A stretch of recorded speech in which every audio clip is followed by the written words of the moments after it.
cuts its repo rate by 25 basis points at 7.25% and kept CRL unchanged at 4%. What is your take on the central bank's monetary policy stance? I think it was the right decision. I think the drop in commodity prices has really meant that inflation in India, WPI inflation, is going to come down fairly sharply in the coming months.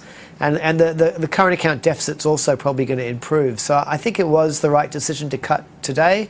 And I think the door is now open for further cuts over the course of the year. Given the RBI's current stance, by how much more do you expect the RBI to cut rate?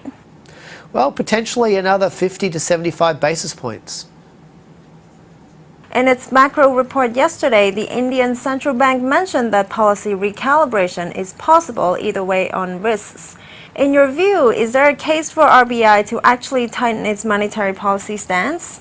Well, I think, the pivot is really commodity prices. I think if commodity prices were, Kathy, to go back up, oil prices back up to $110, $120, I think the chances of more rate cuts quickly narrows. But if commodity prices stay at these lower levels, I think we will see a phased reduction, not in quick succession, but over maybe 2, 3, 4, 5 meetings, we might see 2 or 3 more cuts.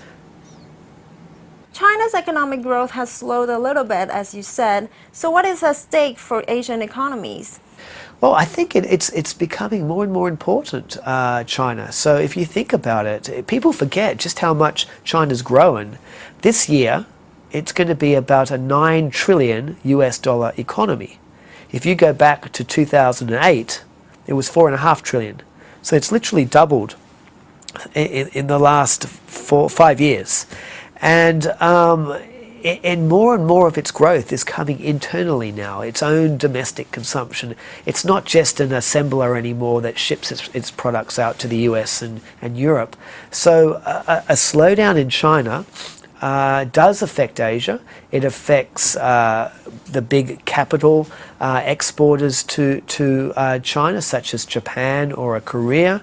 It affects the big consumer electronic producers like a Taiwan or a Malaysia. And then commodity producers like Indonesia or Australia get affected as well.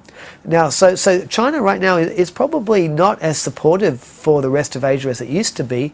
But I think in the long run for the whole of Asia, it's better for China to keep these tighter policies now to avoid a sharp slowdown in China maybe in 2014, 2015 if the debt continued to build up.